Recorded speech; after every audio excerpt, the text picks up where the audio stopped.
Halo, halo Mas, halo Mas.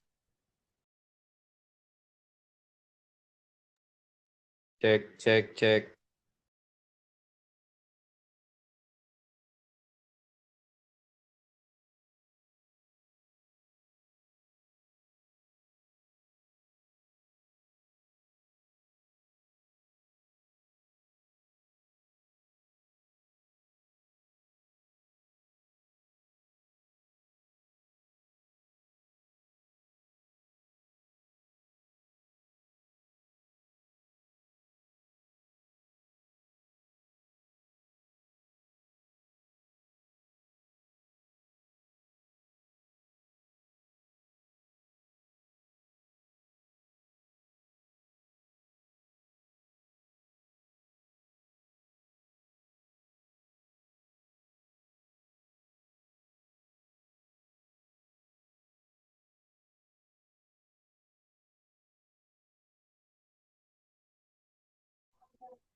Tes. Tadi udah mulai ya pembelajaran atau belum? Soalnya baru gabung saya. Belum ada Mas. Kayaknya ini Mas Fikri telat lagi deh. Atau nggak tahu nih. Oh tadi sempat masuk atau gimana? Dari tadi sih belum ada pembelajaran ya. Masih kosong gini. Masih belum ada Mas Oh, Fikrinya tadi. oke, siap.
Halo, selamat malam teman-teman.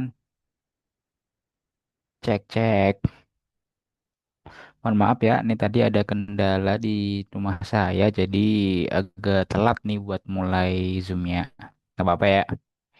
Oke, cek dulu teman-teman.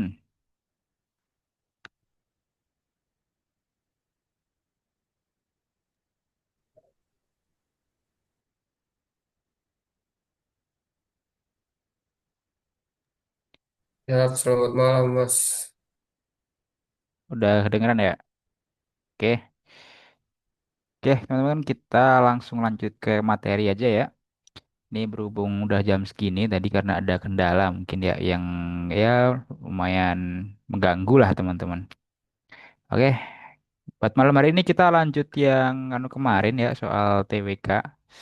Jadi pada malam hari ini mungkin kita lebih ke bahas-bahas soal aja ya. Nanti sekalian kita bahas per poin-poin itu kira-kira soalnya kayak gimana cara mengerjakannya itu. Terus gimana sih tips-tipsnya buat dapet nilai yang maksimal di situ di TWK ini.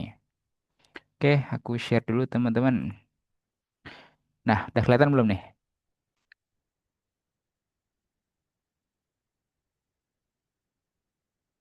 Udah kelihatan ya? Ya, Oke, seperti yang ini ya teman-teman. Apa namanya? Kita bahas kemarin. Mungkin aku sedikit review ya buat materi kayak minggu lalu kemarin tuh. Jadi tes TWK atau tes wawasan kebangsaan ini tuh adalah salah satu tes yang dia diujikan di SKD maupun TKD teman-teman. Kalau SKD itu biasanya buat CPNS, tapi kalau yang TKD ini biasanya buat TNI Polri teman-teman. Jadi teman-teman mau itu kemanapun pasti ini akan diujikan. Nah, terus kita review nih kemarin nih yang apa aja sih di soal-soal TWK ini tuh. Jadi subbab atau materi yang harus teman-teman kuasai di sini itu ada yang pertama nih nasionalisme teman-teman. Ini fungsinya buat apa? Ini menguji pemahaman kita mengenai makna nasionalisme atau cinta tanah air di sini teman-teman. Terus ada dia juga menguji pemahaman kita mengenai semangat kebangsaan kita, seberapa cinta kita di negara kita ini teman-teman. Dan nah rasa cinta ini tuh tercermin atau termanifestasikan nih teman-teman di dalam apa? Dalam nilai-nilai Pancasila dan UUD 45 sebagai konstitusi kita. Terus yang kedua itu ada yang namanya integritas. Nah, apa ini integritas ini tuh? Integritas tuh kalau dalam bahasa sederhananya adalah kejujuran teman-teman. Berarti kalau kita jujur, kita ini harus meyakin dalam hati. Kita harus mengucapkan dengan lisan. Kita harus berbicara sesuatu yang benar-benar terjadi, sesuatu yang apa adanya teman-teman. Terus yang terakhir kita harus melakukannya teman-teman. Atau kita eh, memanifestasikannya itu lewat tindakan kita teman-teman. Kayak contoh teman-teman pas ulangan nih, ulangan itu kan kita nggak boleh mencontek ya, kita harus menjaga kejujuran kita. Maka kita harus ikut peraturan, kita harus tidak mengerjakan soal tes itu menggunakan kemampuan kita sendiri teman-teman, tidak menggunakan mencontek dan lain-lain ya teman-teman. Nah, terus sebenarnya kalau di integritas ini yang diuji itu adalah prinsip moral kita atau moral value atau kita lebih tepatnya kita kejujuran kita lah itu kita diuji di sini teman-teman di integritas ini. Nah, soal-soalnya ini biasanya adalah mengenai eh, kita ini disuruh buat menahan nih suatu hal yang buat kita itu enak tapi itu menyalahi aturan, itu menyalahi sebuah kejujuran kita teman-teman. Nah, itu untuk yang integritas ya. Terus yang selanjutnya ada bela negara, teman-teman. Jadi ini bela negara ini tuh apa ya fungsinya? Jadi menilai pengetahuan dan kesiapan kita ini untuk mempertahankan dan membela kedaulatan negara. Artinya apa? Kita ini bagaimana caranya, bagaimana tindakannya untuk mempertahankan Indonesia ini kan ada dari Sabang sampai Merauke ya, teman-teman. Nah, bagaimana caranya biar Indonesia ini tuh tetap utuh, tidak diserang atau tidak jatuh ke tangan penjajah atau negara lain, teman-teman. Jadi kita mempertahankan nih kedaulatan negara. Terus di sini juga kan kita diuji mengenai pemahaman mengenai keamanan nasional, teman-teman. Nah, ini. Dan kita ini peran kita apa untuk mempertahankan wilayah NKRI tercinta ini, teman-teman.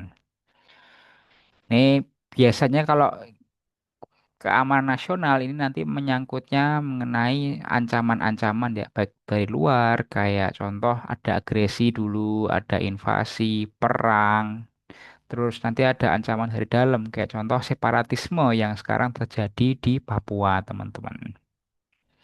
Terus yang selanjutnya itu ada pilar negara. Nah, pilar kemarin kan berarti suatu tembok ya, teman, atau suatu tembok, ada suatu tiang, penyangga, teman-teman. Penyangga suatu apa? Suatu negara. Nah, di Indonesia tuh pilarnya ada 4, teman-teman. Yang pertama ada Pancasila, ada UUD 45 sebagai konstitusi, ada NKRI, dan ada Bhinneka Tunggal Ika atau itu semboyan dari bahasa Sanskerta yang diambil dari kitab Sutasoma karya Empu Tantular. Yang berarti meskipun kita berbeda-beda, kita tetap jadi satu ya, teman-teman. Ini di pilar negara ini teman-teman juga harus tahu. Nah, selain itu teman-teman juga harus paham mengenai sistem pemerintahan Indonesia. Terus lembaga negara, kayak contoh ada DPR, MPR, MK, KY, Presiden, Menteri, dan lain-lain, teman-teman. Terus ada ini, keterlibatan kita dalam pembangunan nasional. Berarti apa sih yang harus kita lakukan untuk mendukung pembangunan di Indonesia ini, teman-teman, dan kehidupan berbangsa dan bernegara. Intinya ini kita diuji bagaimana sih sikap kita ini dalam membantu dalam pembangunan nasional. Gimana kita ini membangun negara kita ini jadi lebih baik lagi, teman-teman. Terus yang terakhir, ini tidak lupa, yaitu bahasa negara, teman-teman. Ini kemampuan kita untuk menggunakan bahasa Indonesia. Nah, tapi dengan baik dan juga benar, teman-teman. Sesuai dengan kaidahnya, serta pemahaman kita terhadap nilai-nilai budaya yang terkandung di dalam bahasa Indonesia ini, teman-teman. Teman-teman di sini pada dapat bahasa Indonesia kan ya di sekolah? Coba Mas Parlin, Mas Ega, dan Mas Iqbal. Dapat Ya, kan ya bahasa, ada. bahasa Indonesia? Oke. Dapat, Kalau dapat. bahasa Ah, bagus. Hmm, kalau di bahasa Indonesia itu ini, teman-teman, yang sebenarnya teman-teman harus paham ya, meskipun ini nggak keluar di TKD mungkin ya. Ini teman-teman harus paham dua ini. Yang pertama itu ada namanya Puebi. Terus ada yang namanya EYD, teman-teman. Ini pedomannya untuk berbahasa Indonesia ya, teman-teman. Kalau Puebi ini pedoman pedoman punya umum, eh, ejaan, E-nya ini ejaan, B-nya bahasa, ini Indonesia. Jadi pedoman umum ejaan bahasa Indonesia. Nah, kalau IYD ini itu sebenarnya ini Puebi yang versi lama ya, yaitu ejaan yang disempurnakan, teman-teman. Jadi gimana secara kita ini menggunakan bahasa Indonesia sesuai dengan kaidah peraturan di sini, teman-teman. Nah, itu intinya bahasa negara. Oke. Ya, kita review dikit ya untuk materi minggu lalu. Nah, habis ini kita akan coba untuk kita bahas soal ya, teman-teman. Nah, ini di TWK, teman-teman. Oh ya, sedikit info aja ya buat soal-soal TWK. Ini mulai tahun 2024 kemarin itu dia tipenya udah bukan tipe hafalan, teman-teman. Tapi tipenya adalah soal yang menuntut penalaran kita, menuntut suatu pemikiran kritis kita terhadap negara, teman-teman.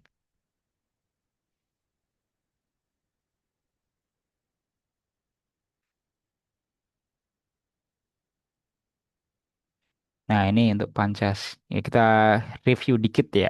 Coba aku nanya dulu nih. Pancasila. Coba Mas Iqbal dulu deh. Mas Iqbal, apal sila pertama Pancasila?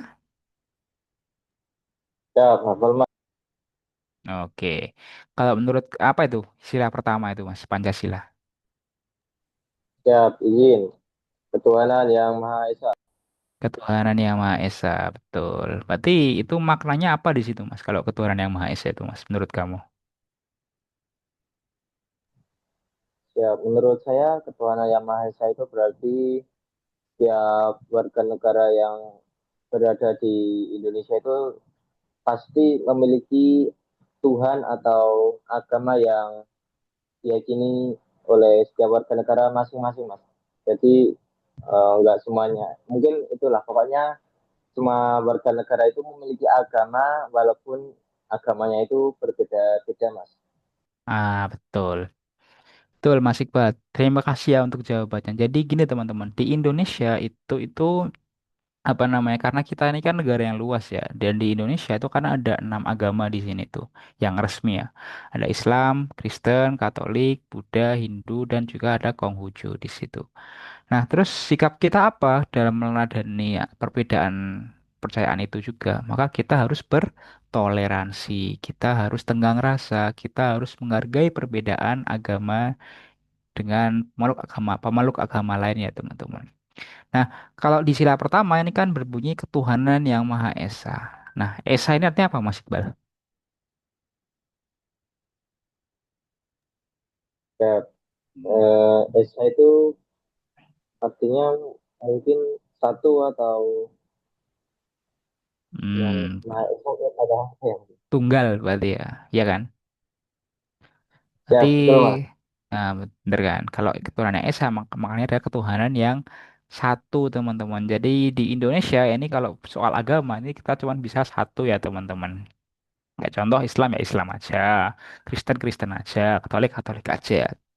Nggak ada kan yang dia punya 2 agama gitu, ada agama Islam dan juga Kristen. Nggak bakal ada sih kayak gitu. Oke, terus ini nilai-nilainya atau apa istilahnya ya?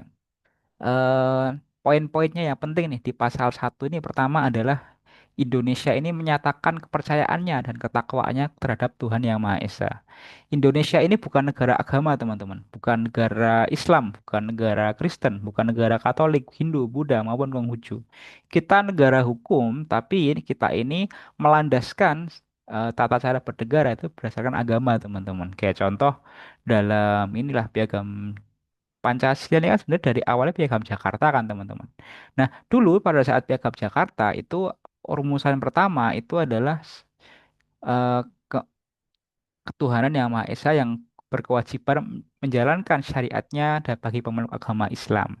Tapi dulu pas eh, pembahasan di Piagam Jakarta itu diubah, teman-teman, jadi ketuhanan yang Maha Esa aja.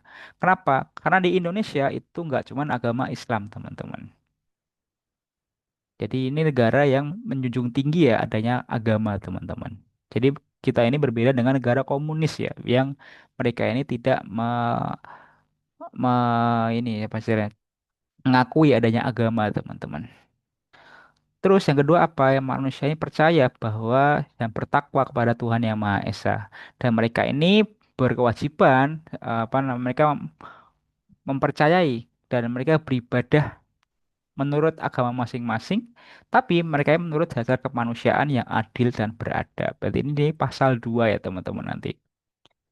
Kan kalau di pasal 2 kemarin kan ini ya, poin pentingnya adalah mengenai kemanusiaan, teman-teman. Hak asasi manusia.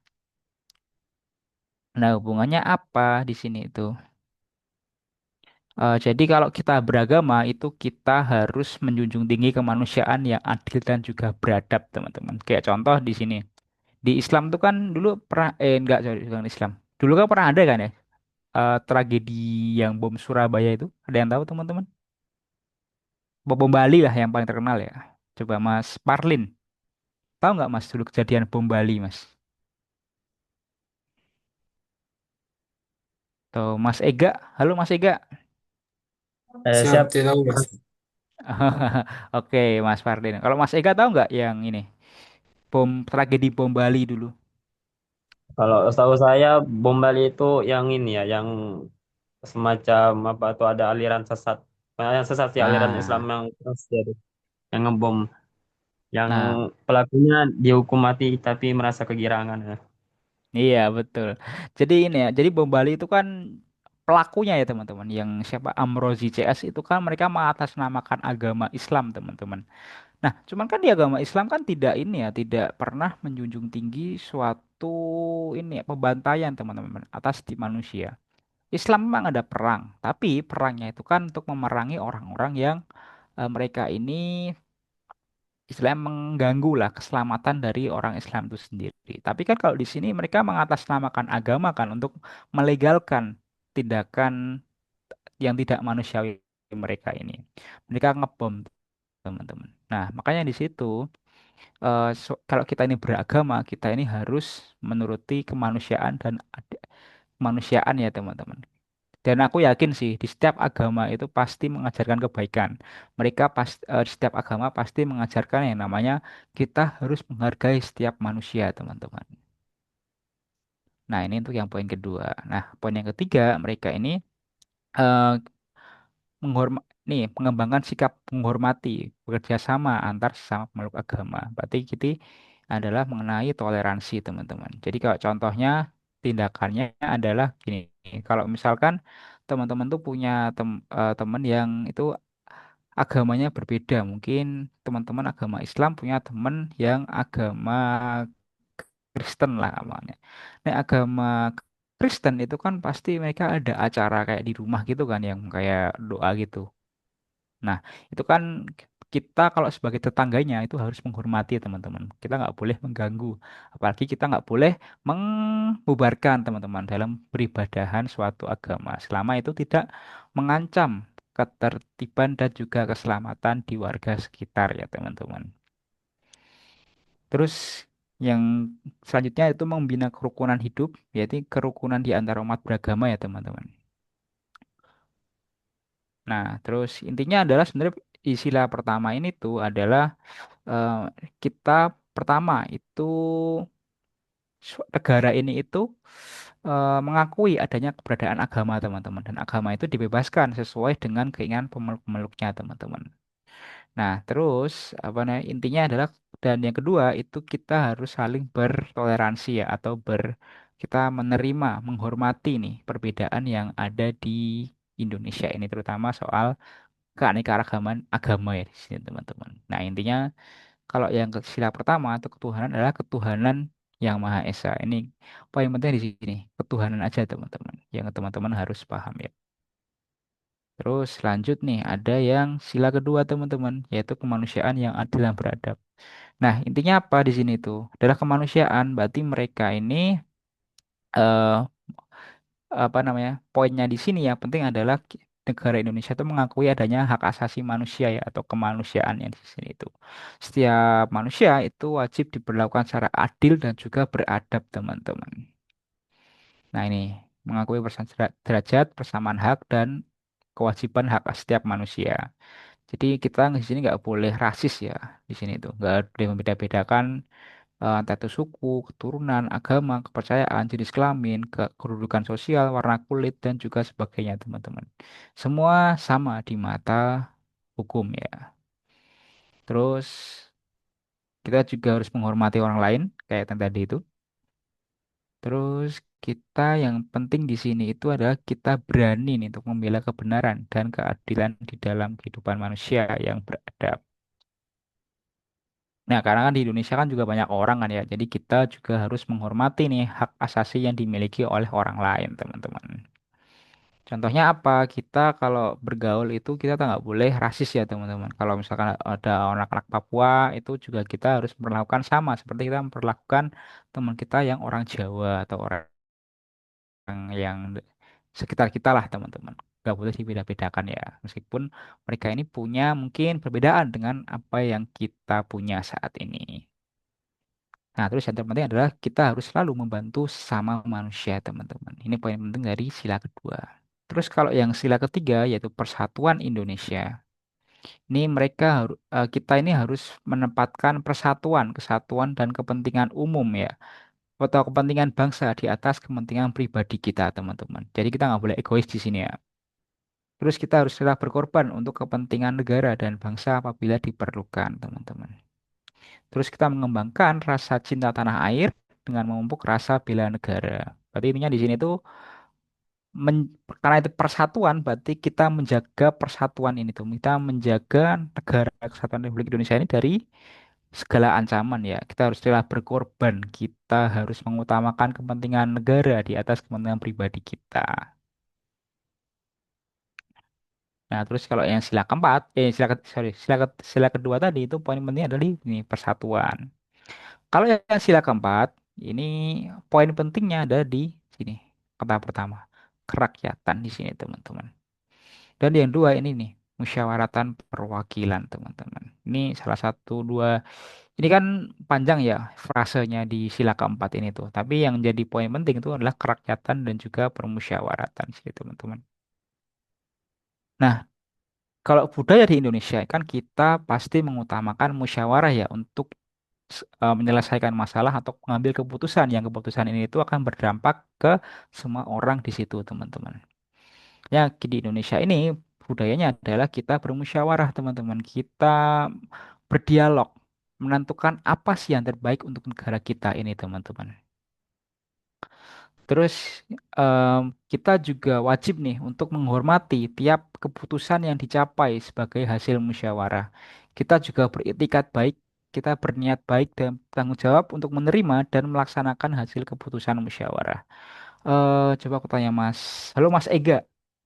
Oh, Mas Ega, Ya, kamu pernah di kelas pernah ada rapat gak? di organisasi, Mas. Oh, organisasi ya. Oke, nggak apa-apa. Organisasi juga bisa sih itu. Pernah rapat gak Mas? Siap pernah. Oke, terus gini Mas, di organisasimu itu tiba-tiba ada rapat kan, itu untuk mengambil suatu keputusan itu, Mas Mas Ega. Terus tiba-tiba ini keputusannya ini tuh tidak kita tidak senang nih dengan hasil keputusannya itu. Kira-kira apa Mas yang harus kita lakukan?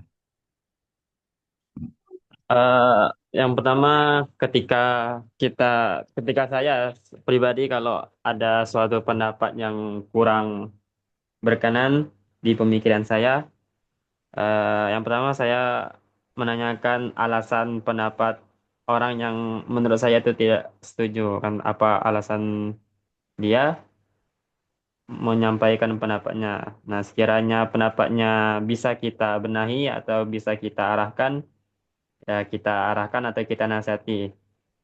Hmm. Kalau sekiranya pendapatnya itu masih kekeh atau masih ingin menyampaikan pendapatnya, ya kita hargai dan kita toleransi.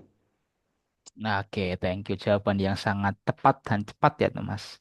Mas Ega, thank you buat jawaban. Jadi yang pertama kita harus eh, yang pertama itu kritis teman-teman. Kita harus menanyakan nih alasannya untuk apa ini tuh. Apakah kita harus tahu nih keputusan ini tuh dampaknya gimana nih untuk secara umum nih untuk orang-orang yang ada di situ. Terus yang kedua, kalau misalkan kita sudah melakukan itu, terus kita bermusyawarah nih teman-teman. Terus dalam musyawarah itu tetap tidak tercapai apa yang kita ingin sampaikan, apa yang kita inginkan. Maka yang selanjutnya yang terjadi adalah kita ini harus menerima ya teman-teman, dengan ikhlas. Kita menerima dengan sepenuh hati dan melaksanakan eh, hasil keputusan itu dengan niat apa? Untuk menjaga etikat baik kita teman-teman dan menjaga rasa tanggung jawab kita di organisasi atau di tempat tersebut ya teman-teman. Terus yang paling penting di kepentingan bersama teman-teman, bukan kepentingan pribadi ya atau kepentingan golongan. Jadi kalau kita rangkum nih di sila keempat, poin pentingnya adalah di permusyawaratan nih, teman-teman. Kerakyatan juga bisa. Maksudnya kerakyatan yang dia ini menjunjung tinggi musyawarah, teman-teman. Menjunjung tinggi dialog untuk mengambil keputusan bersama, bukan keputusan pribadi di situ. Terus next yang sila kelima nih, teman-teman. Coba Mas, halo Mas Atta Munfik. Iya, gimana kabar Mas? Siap, baik Om. Oke, Mas Atta, aku minta bantuan nih Mas. Kamu apal sila kelima Pancasila nggak Mas? Siap, apa Om? Oke, coba diucapkan Mas. Sila kelima Pancasila adalah. Keadilan sosial bagi seluruh rakyat Indonesia. Om. Oke, thank you. Di bener ya.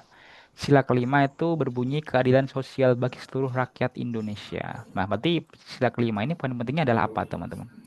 Di sini, keadilan. Apa itu adil, teman-teman? Ada yang tahu? Adil itu apa? Kalau menurut teman-teman. Coba Mas siapa ya? Mas Pardin deh.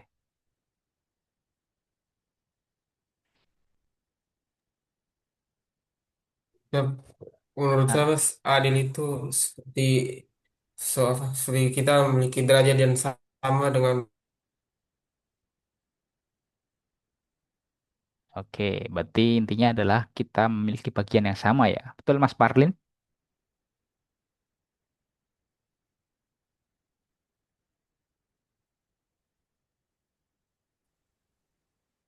Oke, ada Mas Dimas juga. Halo Mas Dimas. aduh,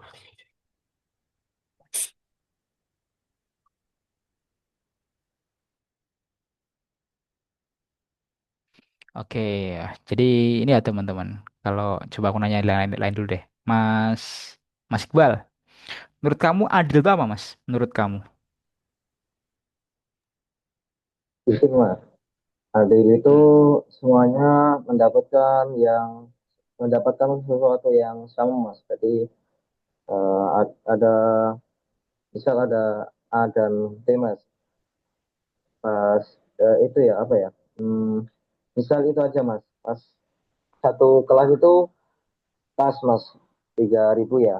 Terus semuanya sudah lunas. Terus uang itu digunakan untuk makan-makan mas.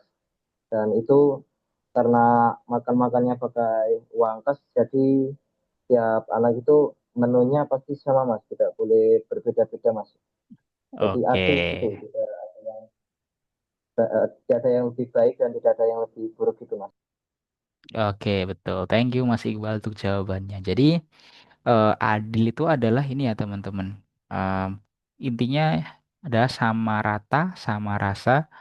Nah, tapi orang tuh gini teman-teman. Adil itu apakah harus selalu sama teman-teman? Kita coba mikir kritis deh sini. Harus sama nggak kira-kira?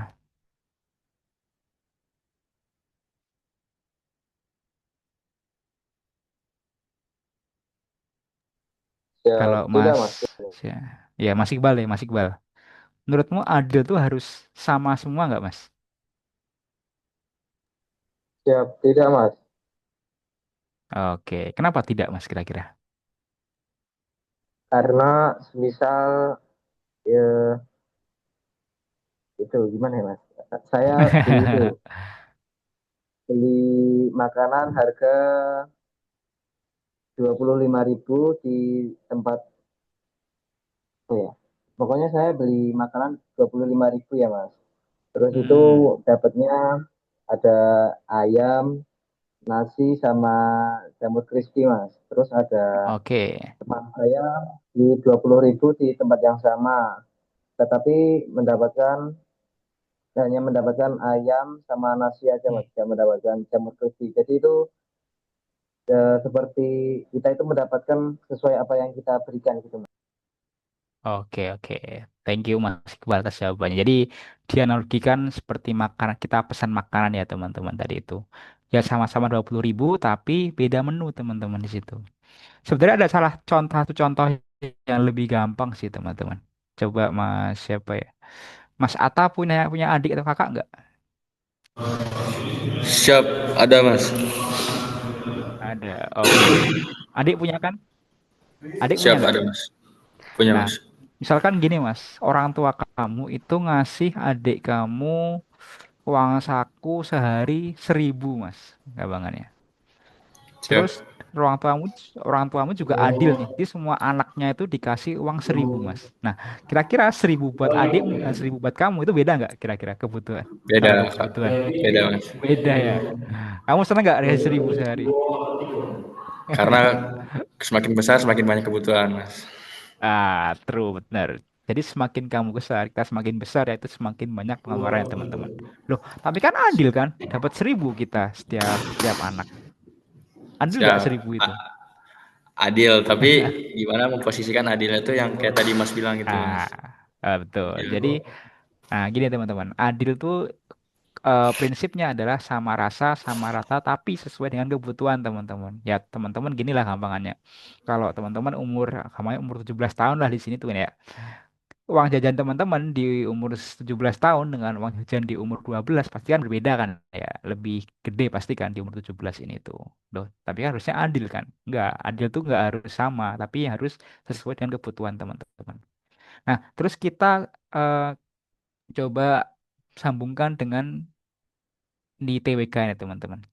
Teman-teman tahu nggak kalau kalau teman-teman besok jadi TNI ya, itu teman-teman nggak akan masuk pengadilan yang sama dengan teman-teman kalian yang bukan TNI. Tahu nggak sebelumnya ini? Siapa? Oke, jadi gini teman-teman. Kalau teman-teman ini ya besok udah jadi mungkin TNI ya nih, yang paling gampang itu.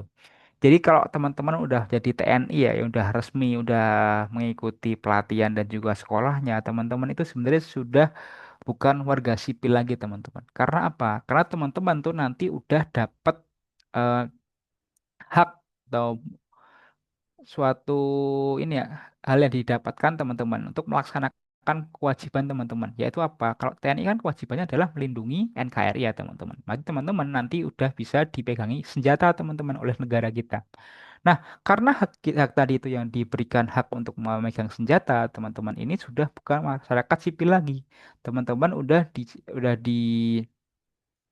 udah diresmikan sebagai alat pertahanan negara, teman-teman. Jadi karena kan beda ya. Kalau kita kan aku warga sipil ya, teman-teman anggapnya udah jadi TNI.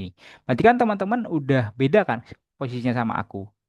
Aku kalau misalkan ada masalah itu larinya ke pengadilan negeri, teman-teman, pengadilan biasa. Tapi kalau teman-teman sebagai seorang militer itu teman-teman pengadilannya itu kalau ada masalah ya bukan di pengadilan umum teman-teman tapi di pengadilan militer karena teman-teman itu adalah seorang militer teman-teman atau TNI ya di situ. Jadi kan beda kan ya meskipun sama-sama kita manusia kita sama-sama NKRI kan. Bener gak kira-kira di situ? Oke, Ya, Mas. jadi poin pentingnya di sini adalah jadi poin pentingnya di sila kelima adalah keadilan teman-teman. Apa itu adil? Sama rata, sama rasa, dan semua sama di situ. Tapi sesuai dengan kebutuhannya teman-teman. Nah, terus sikap apa sih yang kita bisa lakukan untuk memanifestasikan atau melaksanakan sila kelima Pancasila ini teman-teman? Yaitu kita harus gotong royong. Nah, apa itu gotong royong? Coba Mas Mas Parlin. Apa itu gotong royong, Mas?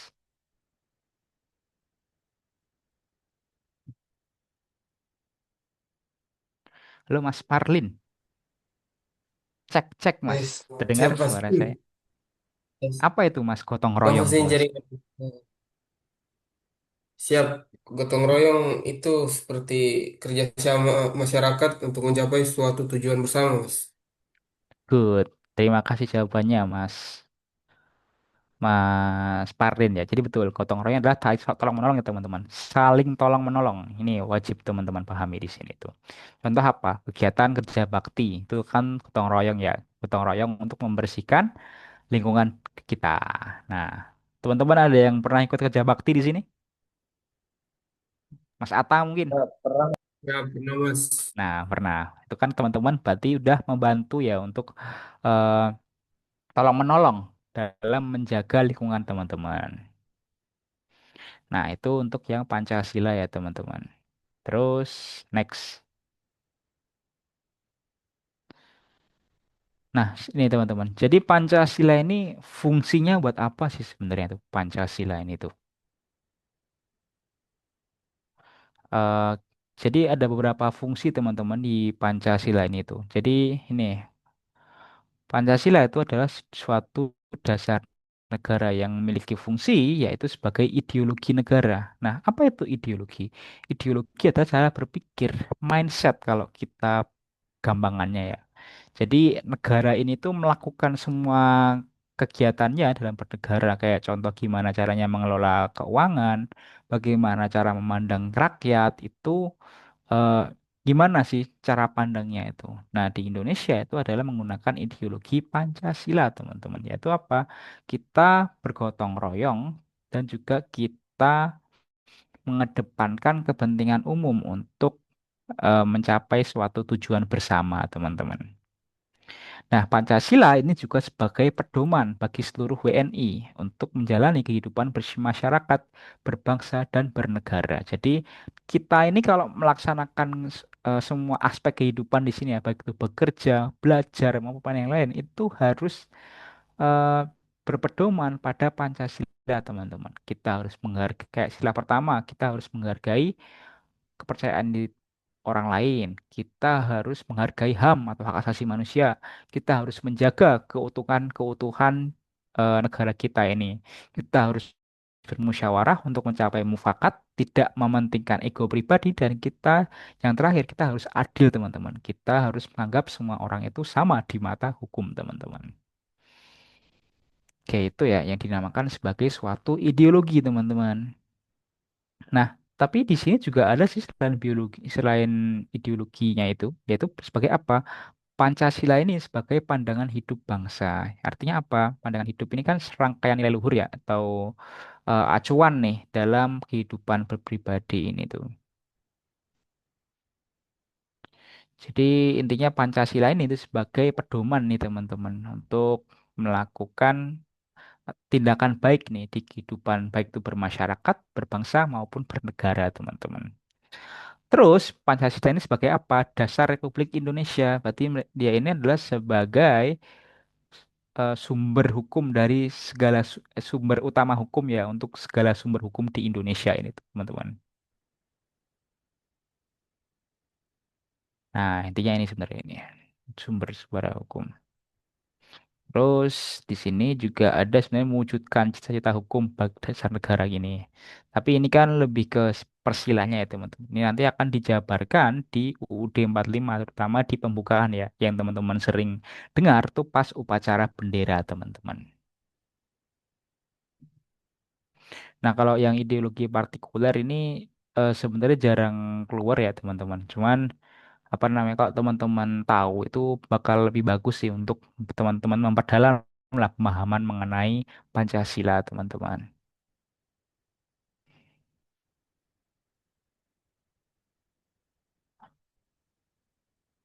Nah, terus ini ada nama ada dua kategori ideologi nih, teman-teman. Kalau di ideologi tertutup itu pemikiran yang mereka ini membenarkan pengorbanan. Kayak contoh nih yang sering dulu dilakukan pas Perang Dunia Kedua, ya. Terutama itu di negara-negara yang poros ya kayak Jerman, Italia, Jepang. Nah, itu mereka membenarkan suatu pengorbanan. Kayak contoh dulu Jepang kan ada namanya kamikaze ya di situ tuh. Dan pilot Jepang tuh lebih menikmati untuk biar Jepang itu menang daripada menyelamatkan diri sendiri, teman-teman. Nah, itu disebut ideologi tertutup ya. Terus ada ideologi terbuka yang ini tuh intinya adalah bisa mengakui atau mengakomodir nih pemikiran-pemikiran baru di situ, teman-teman. Jadi ideologinya ini tuh masih terbuka untuk adanya perubahan, teman-teman. Nah, ini contohnya ada liberalisme kayak di Amerika, fundamentalisme ini biasanya apa namanya? Ideologinya itu dibebankan kepada suatu agama, teman-teman. Kayak contoh di Roma lah, Roma itu kan di Italia kan, dia kan punya kota yang dia jadi pusatnya agama Kristen atau Katolik di situ yaitu Vatikan, teman-teman. Nah, di Vatikan ini itu juga punya suatu hukum ya yang itu di apa namanya? Dianut, dijaga dan dilakukan ya di Roma itu sendiri. Terus agak ada Arab Saudi nih menerapkan agama Islam. Ada India itu sangat kental dengan agama Hindu, Cina dengan agama Konghucunya, atau Jepang nih dengan ajaran Shinto-nya, teman-teman, atau menyembah dewa-dewa di sini ya. Sebenarnya ini lebih ke agama sebenarnya fundamentalisme ini. Terus yang monarkisme itu berupa kerajaan, teman-teman. Kayak contoh di Arab lah, itu kan dipimpin oleh raja kan, bukan presiden. Nah, kapitalisme ini lebih ke prinsip ideologi ekonomi sih karena ini prinsipnya itu tiap orang yang berkuasa itu dia semakin punya banyak uang biasanya itu. Contoh di Amerika, nah itu paling kental itu. Komunisme ini yang berideologi bahwa semua itu harus sama ya, semua harus milik negara. Ada sosialisme untuk mengedepankan kesejahteraan masyarakat. Terus ada fasisme ini yang dia ini otoriter pemerintahannya. Terus ada nasionalisme yang ini tuh biasanya dilambangkan dengan sikap cinta negara. Contoh yang ada di Indonesia ini, teman-teman. Terus next, nah mungkin coba kita bahas ya ini. Ini lumayan apa namanya? Bagus ini. Tapi ini teman-teman, kalau soal-soal kayak gini tuh udah jarang sekarang ya. Lebih sekarang tuh lebih ke gimana sikap kita, tindakan kita teman-teman dalam mikirkan ya sesuatu itu.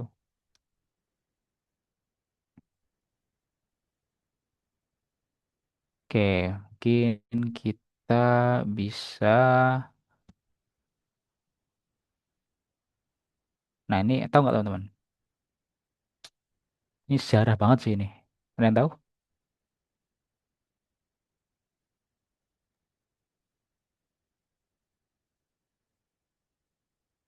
Muhyamin. Ada Muhyamin. Oh iya betul, Muhyamin. Jadi ada dua orang sih yang mengusulkan itu. Itu ada Dr. Supomo dan juga Muhyamin dan IR Soekarno yang hari terakhir ya di situ.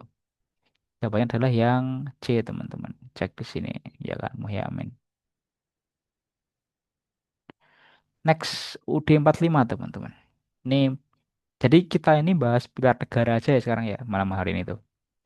Jadi kalau di UD 45 itu adalah suatu konstitusi. Apa itu konstitusi? Coba aku nanya nih, Mas. Siapa ya? Mas Dimas? Halo Mas Dimas, bisa bisa open mic nggak?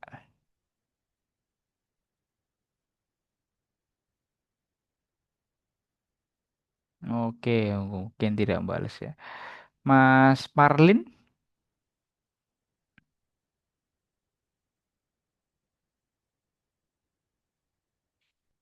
Aduh, balas nih kayaknya. Waduh, siapa ya? Mas Atta lagi deh. Mas Atta, halo Mas Atta. Aku mau nanya nih Mas. UUD 45 itu merupakan suatu konstitusi Mas. Kamu tahu nggak apa itu konstitusi Mas? Siap Mas? Kamu tahu nggak apa itu konstitusi Mas? Konstitusi itu kayak dia apa? Yang menerapkan suatu hukum Mas. Oke. Peraturan gitu Mas. Jadi, oke, betul. Jadi konstitusi adalah peraturan teman-teman. Itu betul. Tapi peraturan yang apa teman-teman? Jadi konstitusi itu merupakan suatu dasar hukum ya, atau hukum yang tertinggi teman-teman. Nah, di Indonesia itu kan ada hierarki ini ya, hierarki namanya hierarki apa namanya? Peraturan perundang-undangan lah. Coba kita baca di sini.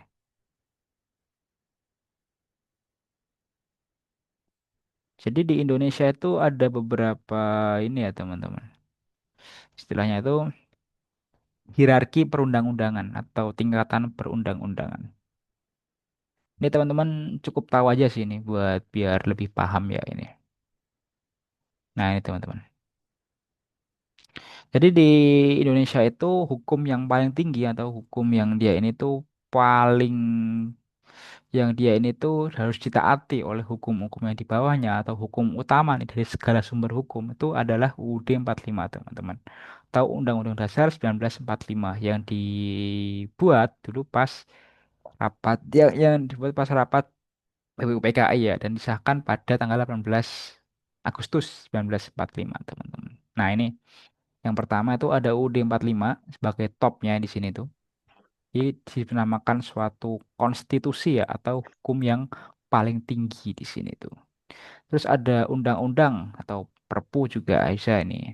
Ini tuh sebenarnya ada satu lagi teman-teman yaitu apa? TAP MPR di sini tuh. Terus ada habis undang-undang ada peraturan pemerintah, ada peraturan presiden dan juga ada perda atau peraturan daerah. Gampangnya gini, kalau teman-teman ini itu mengelompokkan hierarkinya atau tingkatannya, teman-teman lihat organisasi yang mengeluarkan undang-undang. Siapa nih yang mengeluarkan, Mas? Coba Mas Atta. Siapa yang membuat undang-undang, Mas?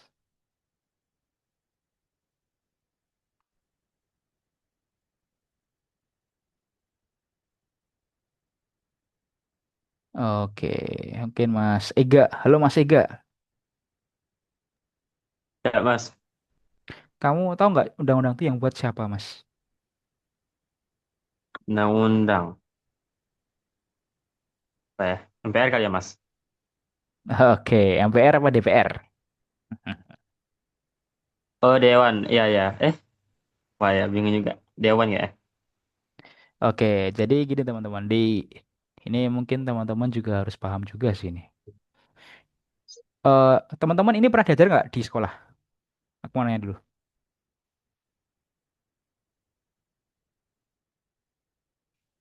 Dulu ini di sekolah diajarin nggak yang hierarki-hierarki ini tuh? Ya belum Mas, belum belum. Oke, berarti kalau gitu Belum kita bahas freestyle di ya. sini aja ya. Jadi teman-teman juga harus tahu ini juga sebenarnya sih, yaitu ada yang namanya konsep trias politika teman-teman atau pemisahan kekuasaan ya di sini tuh. Ini sebenarnya nggak keluar di TWK yang terbaru, cuman lebih biar teman-teman itu lebih ini ya, lebih buat PU mungkin ini ya, PU di soal-soal PU lah. Ini bakal keluar nanti. Cuman kalau di TWK ini udah jarang keluar sekarang. Oke, jadi gini teman-teman. Di Indonesia itu menerapkan yang namanya trias politika. Trias artinya tiga. Politika artinya politik atau eh, suatu penerapan hukum di situ ya, dinamika penerapan hukum. Nah, di Indonesia itu ada yang namanya tiga lembaga besar teman-teman yang dia ini menjalankan fungsi negara. Pertama ada legislatif. Legislatif ini adalah suatu badan yang dia ini bertugas untuk membuat undang-undang. Contohnya apa? DPR, DPD, terus ada MPR. Nah, MPR. Terus ada eksekutif. Dia ini yang mengesahkan undang-undang. Contohnya ada apa? Presiden dan juga menteri-menteri.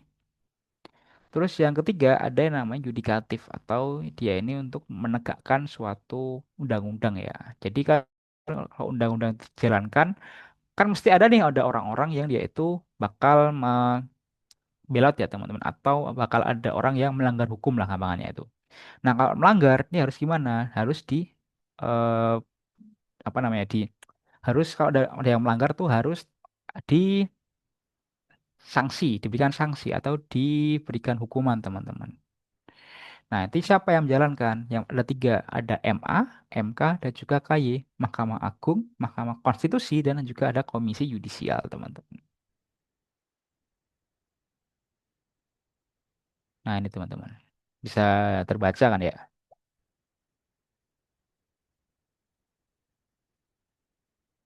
Oh, sorry. Terus kenapa sih ini tuh harus dipisah, teman-teman? Jadi gini, di suatu negara itu tidak boleh ada yang namanya suatu lembaga yang ini superpower. Kayak contoh kayak raja lah. Raja itu kan nggak bisa diganggu gugat kan keputusannya itu. Dia kalau punya salah, apakah bisa dijatuhkan atau dihukum dengan undang-undang? Bisa nggak kira-kira Mas? Seorang raja itu. Siap, tidak. Tidak boleh. Nah, makanya di Indonesia itu menerapkan sistem trias politika supaya apa? DPR, Presiden, MA, MK, KY, Menteri, dan juga MPR, DPR, dan lain-lain itu punya kedudukan yang sama, teman-teman. Nggak ada yang saling di atas, nggak ada yang saling membawahi, nggak ada yang saling di superior. Jadi mereka sama menjalankan tugas yang berbeda, tapi tetap harus ada koordinasi, teman-teman. Nah, itu yang dinamakan sebagai trias politika. Nah, terus baik lagi nih di undang-undang ini hierarki ini tadi. Ini tuh kalau teman-teman mau cek kedudukannya, teman-teman lihat siapa yang mengundangkan di sini. UUD 45 pasti di atas karena apa? Dia itu disahkan pada saat awal kemerdekaan ya, teman-teman. Yang jadi hukum dasar yang sampai saat ini masih berlaku. Terus undang-undang yang mengeluarkan adalah DPR. Berarti otomatis ini tuh lembaga yang di bawahnya UUD 45. Terus ada namanya PP atau Peraturan Pemerintah. Dia yang mengeluarkan adalah pemerintah, teman-teman. Atau menteri-menteri di sini ya.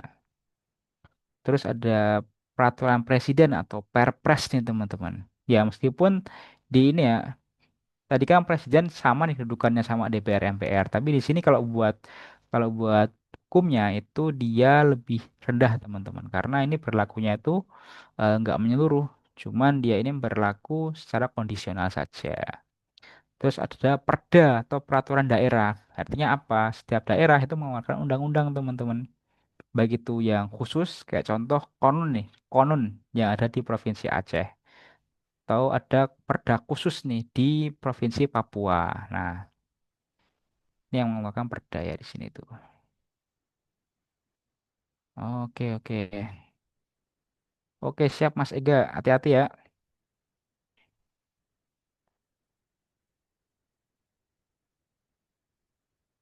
Oke, terus next kita lanjut lagi nih. Nah, sejarah aku minta teman-teman tetap baca di buku sejarah, ada nggak ini teman-teman? Diajari nggak? PPKI, BPUPKI dan lain-lain nih. Ya, dipelajari Mas. Ya, Bos. Oke, oke. Jadi yang penting itu kalau di sejarahnya itu adalah tanggal berapa sih UUD 45 itu disahkan? Jawabannya di sini teman-teman.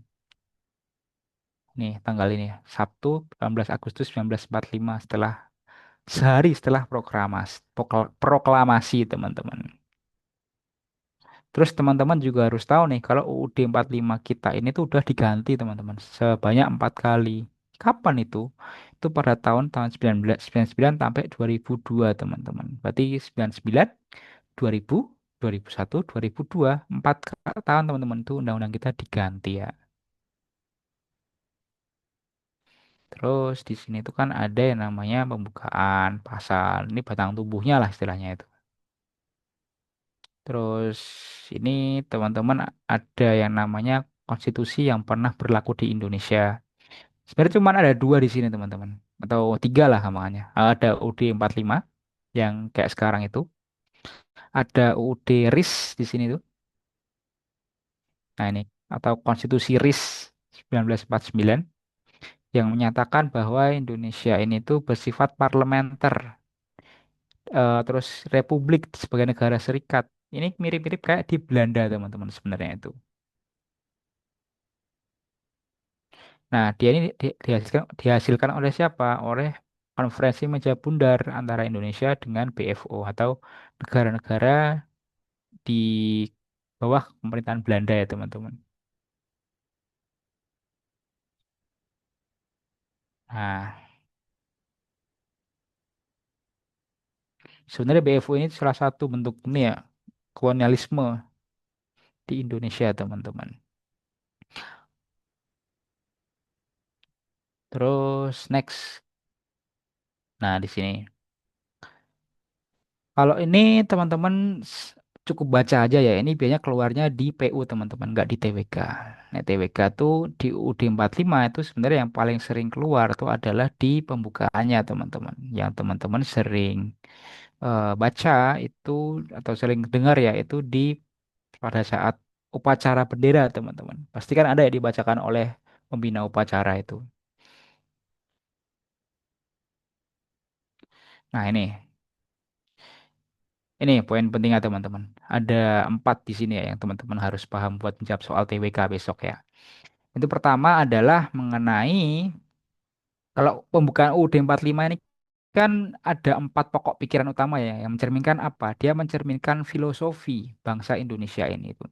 Ada persatuan, keadilan sosial, kedaulatan rakyat dan juga ketuhanan. Ini kayak Pancasila sebenarnya sih. Yang pertama ada pokok pikiran persatuan bahwa negara Indonesia ini itu menjunjung tinggi suatu persatuan ya teman-teman. Dengan apa? Mereka melindungi segenap rakyat Indonesia di situ teman-teman. Terus yang kedua ada keadilan sosial bahwa negara ini tuh pengen mewujudkan keadilan sosial bagi seluruh rakyat Indonesia. Setiap orang pasti memiliki hak dan kewajiban yang sama. Nggak ada yang dibeda-bedakan di sini itu. Terus ada pokok pikiran kedaulatan rakyat, yang artinya apa? Kekuasaan tertinggi itu ada di tangan rakyat, teman-teman. Contoh ini, teman-teman. Teman-teman kemarin pemilu nggak?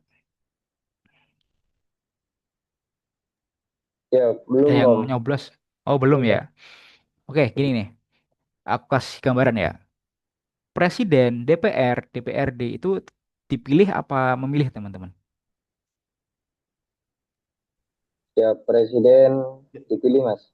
Siap dipilih, Bos. Dipilih. Berarti kalau orang yang milih itu lebih memiliki kuasa kan daripada orang yang dipilih, teman-teman. Betul nggak? Ya Mas. Betul, Mas. Nah, ya jadi gini ya.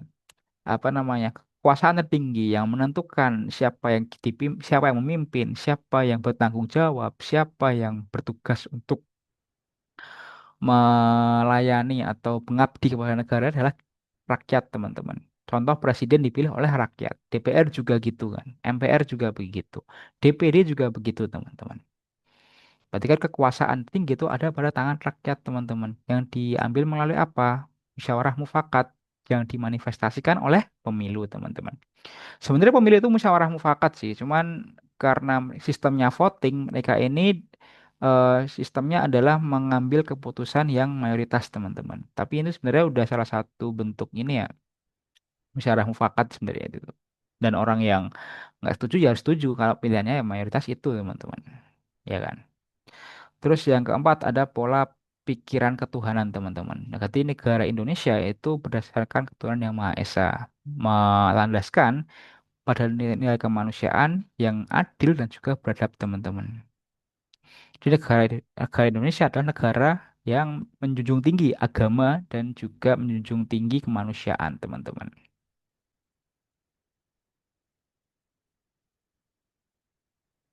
Nah, terus ini pasal-pasal nih ya. Aku yakin teman-teman di sini pasti ini, teman-teman. Apa namanya? Banyak harus dihafalin sih. Tapi yang penting ini, teman-teman. Bab 1 ayat 1, 2, 3. Indo adalah NKRI, kedaulatan ada tangan rakyat. Terus Indonesia adalah negara hukum, teman-teman.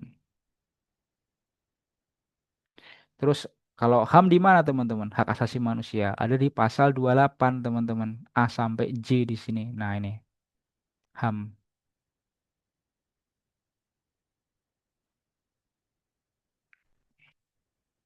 Terus next kita lanjut ke NKRI, teman-teman, atau Negara Kesatuan Republik Indonesia. Nah, di NKRI ini tuh lebih ke sebenarnya kalau di soal-soal TWK ya itu mengenai sejarah nih. Apa maknanya sejarah suatu peristiwa di Indonesia ini? Kayak contoh pada saat perjuangan melawan eh, Belanda nih, pada saat pasca kemerdekaan. Kira-kira apa nih hal yang bisa kita teladani, teman-teman, atau bisa kita ambil lah hikmahnya itu. Coba Mas Pardin deh, apa sih Mas itu?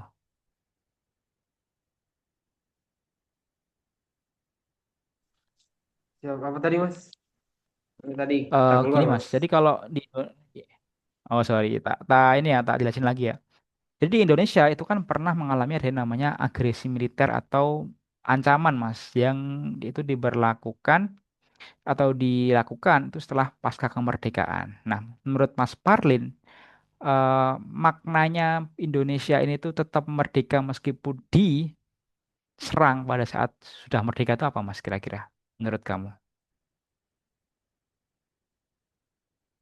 Maknanya yang bisa kita ambil hikmahnya istilahnya dari situ, Mas.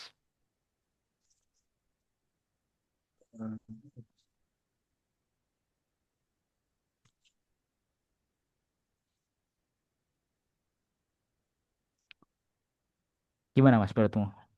Atau tak kasih yang lebih gampang aja sih. Menurut kamu hikmah apa sih? Atau nilai apa yang bisa kamu ambil lewat perjuangan pada saat mempertahankan kemerdekaan? Nah, apa itu, Mas, menurutmu? Ya, nilai untuk perjuangan yang saya ambil itu nilainya pantang menyerah dan eh, Hmm. rela bertumpah darah demi negara Indonesia. Oke, benar. Berarti rela berkorban, terus kita rela untuk menumpahkan darah ya untuk kemerdekaan Indonesia. Terus nanti gini, pertanyaannya adalah sikap kamu apa yang yang kamu lakukan dalam meneladani sikap patriotisme pahlawan itu, teman. Coba kalau Mas Parlin apa nih yang udah dilakuin untuk Indonesia kira-kira yang kamu kamu ini Mas, kamu tahu.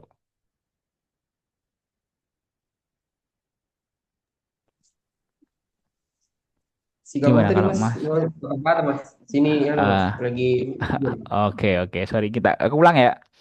Kalau Mas Parlin nih udah ngelakuin apa nih Mas buat negara untuk ini berkontribusi kepada negara Mas? Berkontribusi. Hmm, seperti Mas, apa ya?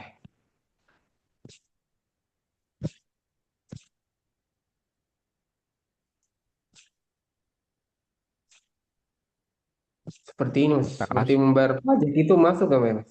Ah, betul. Bayar pajak. Itu betul. Bener ya? Ini teman-teman. Kalau teman-teman bayar pajak, itu sebenarnya udah teman-teman tuh mengabdi atau memberikan apa istilahnya? Berkontribusi lah kepada negara itu teman-teman. Karena apa? Pajak itu kan penerimaan negara kan. Itu gaji-gaji DPR, presiden tuh gajinya dari rakyat semua teman-teman. Bahkan teman-teman kalau nanti besok jadi TNI Polri itu gaji teman-teman itu adalah pajak teman-teman sebenarnya. Pajak pajak dari rakyat Indonesia. Jadi aku pesan ya buat teman-teman besok kalau misalkan teman-teman udah jadi TNI, Polri atau apa namanya jadi abdi negara istilahnya itu. Teman-teman harus ingat bahwa teman-teman itu digaji oleh rakyat sebenarnya teman-teman. Teman-teman menjalankan eh, mandat dari rakyat yang teman-teman lakukan untuk mengabdi kepada negara. Kayak contoh kalau TNI lah, itu menjaga keamanan negara. Polisi menjaga ketertiban di masyarakat. Itu teman-teman harus paham itu ya. Teman-teman digaji, disahkan, dan juga diberikan suatu tanggung jawab dan juga berikan suatu amanah dari rakyat untuk teman-teman itu membantu rakyat. Jadi jangan jadi orang yang memikirkan kepentingan sendiri. Kayak contoh apa? Dengan korupsi, suap, dan lain-lain. Ini aku pesan ya buat teman-teman besok yang jadi TNI Polri nih. Camkan teman-teman di hati teman-teman. Oke?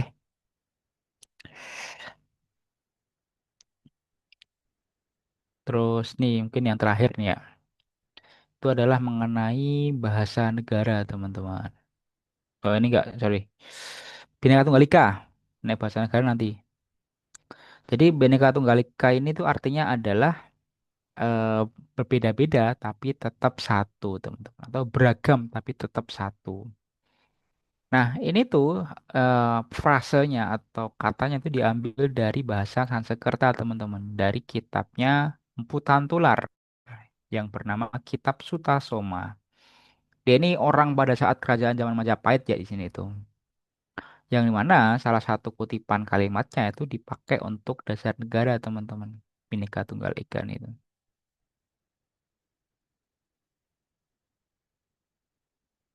Ya, karena di Indonesia kan tahu sendiri ya, kita punya banyak suku, bangsa, agama, terus ras di sini tuh. Kita harus menjunjung tinggi persatuan.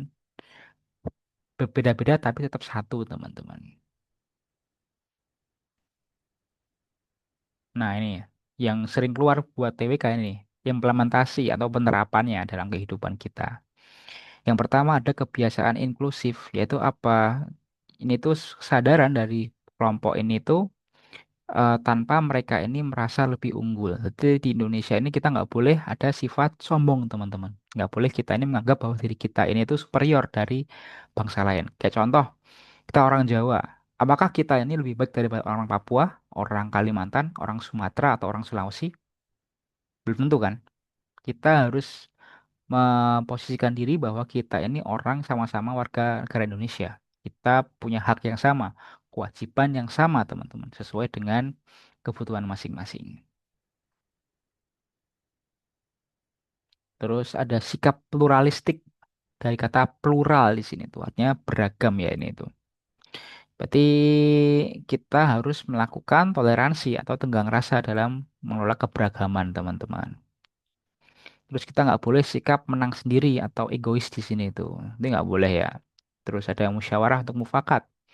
Jadi kita berdialog untuk mencapai suatu kesepakatan yang menguntungkan kebersamaan. Terus kita harus juga rela berkorban nih teman-teman. Untuk menjaga negara kita dari ancaman baik dari luar maupun dari dalam, teman-teman.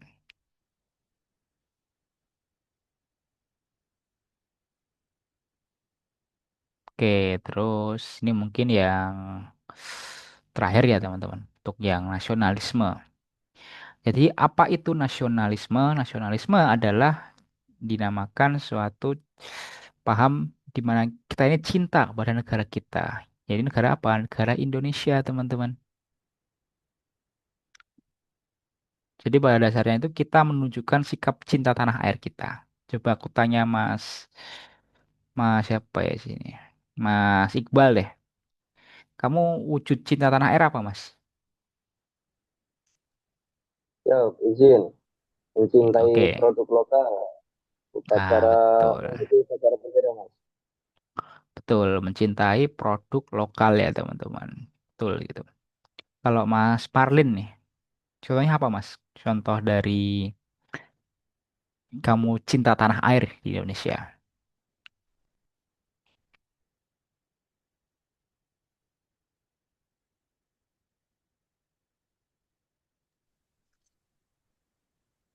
Kalau Mas menurut Parlin? saya ini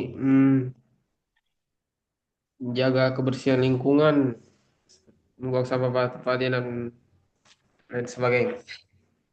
Mas Oke, Teguh? ya sebenarnya ada baik ada benernya juga karena kalau kita membuang sampah pada tempatnya, kita menjaga lingkungan ya, Mas. Mas Parlin, berarti kita ini tuh menerapkan prinsip juga di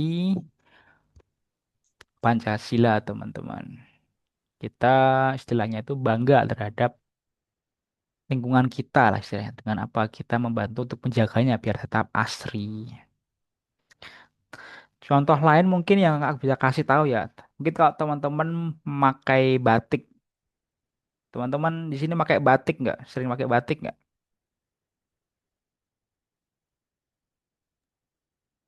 Ya, sekarang mas, Oke, coba ya, on cam Mas Iqbal. On cam Mas Iqbal. aduh, lagi nggak pakai itu sih mas. Apa? Eh, oh, mana batiknya? Di lemari mas. Oke, oke. Baik, baik. Jadi intinya gini teman-teman. Mau kayak batik itu salah contoh sikap cinta tanah air ya. Kita bangga terhadap budaya bangsa kita, yaitu dengan adanya batik, teman-teman.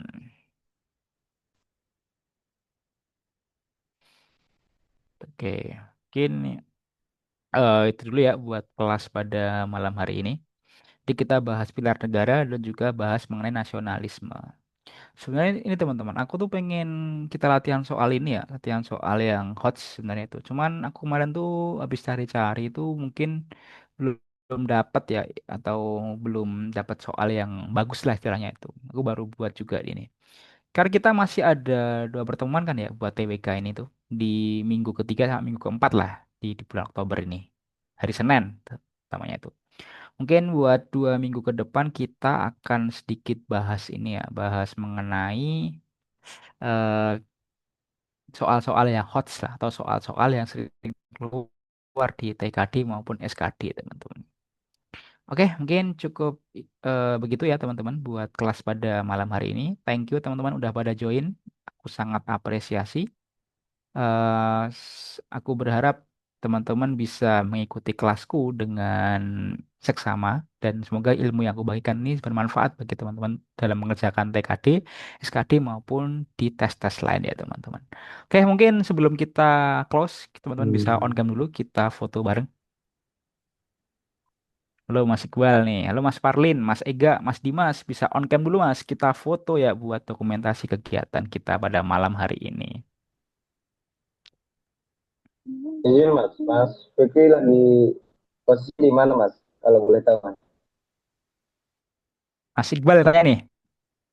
Aku di Klaten ini Mas, Iya. lagi pulang di rumah ini. Makanya tadi apa namanya ada sedikit kendala sih tadi itu. Hujan deras, terus teman-teman ya ini ya jadi telat nih karena ada suatu kendala yang di luar kendali saya ini ya. Kendala yang di luar kendali saya. Bertanya itu. Kayak gitu.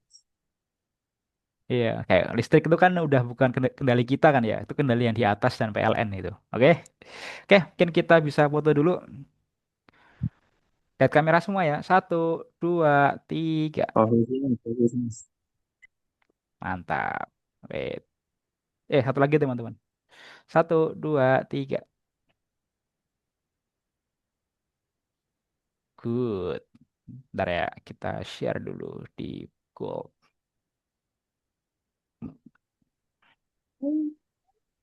Izin mas, Oke, berarti di mana mas ya di Klaten mas? Masih ada ntar buat TWK ya. Aku cek di jadwal tadi masih ada. Jadi mungkin next kita bisa fokus ke bahas soal-soal yang hot saja ya, yang soal-soal sering keluar lah di soal-soal TWK teman-teman. Dan ini ya, aku reminder dulu ya buat soal TWK ini tuh. Sebenarnya soal TWK itu adalah soal yang cukup sulit sebenarnya tuh. Karena apa? Meskipun ini bukan jawaban pasti, bukan hitung-hitungan, tapi ini tuh pemahaman yang kita harus selaraskan dengan yang buat soal teman-teman. Oke, ini itu aja ya buat kelas pada malam hari ini. Selamat istirahat teman-teman, sukses terus. Jangan lupa tetap semangat ya, jaga kesehatan, jangan sampai sakit, tetap beribadah, tetap melakukan hal-hal baik ya, biar segala hajat teman-teman itu bisa tercapai lah ke depannya. Oke, oke, thank you buat malam hari ini teman-teman.